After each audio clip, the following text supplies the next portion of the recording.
Français avoir joué en NFL. Salut Richard. Bonsoir à toute l'équipe. Salut Richard, ça va? Très bien, pleine forme, un peu froid mais ça va. Bon, ça va, comment il fait? Moins 10, moins 15? Non, moins 3. Ils ont lancé, je crois, 0 degré au coup d'envoi et moins 3 en fin de match, puis il n'y aura pas de neige normalement. Bon, tu vas commenter le match, hein, on est d'accord, hein? Exactement, ouais, avec W9. Alors dis-nous un peu quand même, parce que quand on parle du Super Bowl, finalement on ne parle jamais de sport. En termes sportifs, bon, sur les 5 heures de spectacle, il y a 1 heure de temps de jeu effectif, mais bon, la retransmission sportive dure plus longtemps que ça. Qu'est-ce que ça vaut entre guillemets? Est-ce que le niveau est incroyable? Est-ce que c'est aussi spectaculaire qu'une finale NBA? Pour nous Européens, quoi, qui connaissons pas ce sport. Ben oui, ça l'est, surtout que des 4 sports américains, c'est le seul sport qui se joue sur un seul match, hein, puisque les autres sports, le hockey sur glace, le baseball et le basket, se jouent sur des séries de 5 à 7 matchs. Donc là, on joue sur un seul match, et il s'avère qu'on a la meilleure équipe offensive, les Broncos, qui vont jouer contre la meilleure équipe défensive, les Seahawks. Donc leur système de championnat donc marche.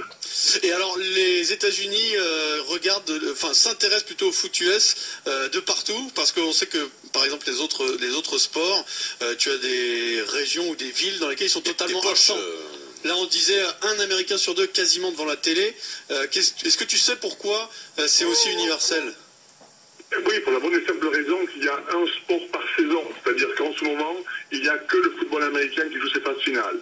Dans un mois et demi, vous allez avoir que le hockey sur glace qui jouera ses phases finales. Et dans 4 mois, vous aurez que le basket et le baseball au mois de septembre. Donc, ces mêmes fans qui s'attroupent autour d'un stade et qui se mettent devant leurs écrans de téléviseur, le referont dans 2 mois, et dans 4 mois, et dans 6 mois. Ils ont organisé leur saison, en fait, qui est jamais 2 sports et 2 finales qui se chevauchent.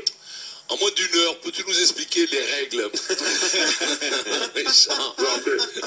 Si tu connais le rugby à 13, c'est un peu le même système, si ce n'est que tu as 4 chances pour faire 10 yards, et si tu n'arrives pas à faire ces 10 yards et donc avoir 4 chances de plus, tu dois dégager ton ballon ou alors taper 3 points. Ouais, c'est facile. C'est la comparaison avec le tenue du rugby à 13 où le jeu s'arrête et tu repars et t'as quelques chances pour franchir, pour aller marquer un essai. Richard, t'as joué 6 ou 7 saisons, c'est ça, en NFL, avant de repasser au rugby? Voilà, 8 ans en NFL, sorti de rugby pour la NFL et pour repartir au rugby ensuite. Et maintenant tu es proche, tu commentes, tu vas voir des matchs, tu vis aux États-Unis? Mais non, en fait, c'est bon, il faut dire bravo aussi à W9, qui juste leur coûte un bras et une jambe de retransmettre ces droits-là. Et donc, je travaille avec eux depuis 4 ou 5 ans. Avant, c'était France 2 et Canal+, qui ont toujours voulu montrer cet événement un peu aux Français, même si c'est dans un créneau horaire, on le sait, qui n'est pas facile, puisque ça commence toujours à 18h30, heure de la côte Est, si bien qu'on a l'antenne à Paris à minuit et demi, mais on le montre en direct. Est-ce que W9 pourrait pas mettre un peu de pression pour que ça commence le matin aux États-Unis? Alors je vais leur en parler, on verra ce qu'ils pourront faire, mais j'ai écouté Marie Devangépé qui parlait de sport et de chiffres de sport. Il y avait une conférence de presse hier ici à New York, et le chiffre d'affaires de la NFL est de 10 milliards de dollars. Ouh là là. Et ils voudraient monter ce sport en 2025 à 25 milliards de dollars. C'est vraiment une planète différente pour un seul sport. Hein. Richard Tarditz, toi qui as joué au foot US au plus haut niveau et au rugby, qu'est-ce qui est le plus exigeant physiquement? Je crois que le football américain, surtout que le football américain permet d'avoir plus de temps de préparation que de temps de jeu, puisqu'en fait votre saison ne dure que 4 mois et vous avez 7 mois de prépa physique. Et souvent on me demande mon meilleur souvenir, c'est d'avoir pu être le meilleur athlète que je pouvais être. Je n'étais pas le meilleur joueur de football américain, mais j'étais le meilleur athlète que je pouvais être à l'époque. Il n'y a pas une frustration de jouer peu, Richard? Non, parce que l'intensité, en fait, et votre contrat, et vous savez, vous n'avez que 25% de fixe dans votre contrat professionnel et 75% de variables. Donc, l'intérêt, c'est bien sûr de faire les meilleurs stats possibles.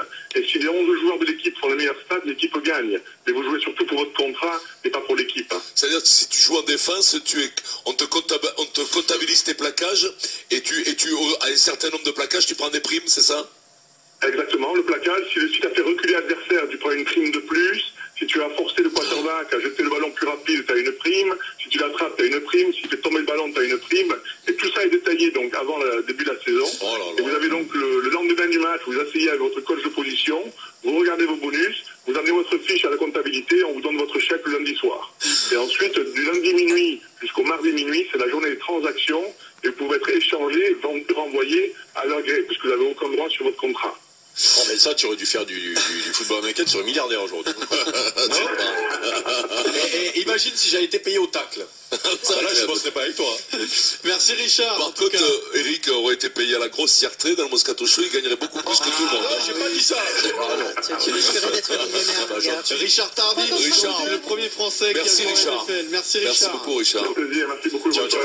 Merci. À 19h, c'est le rugby justement avec le spécial France.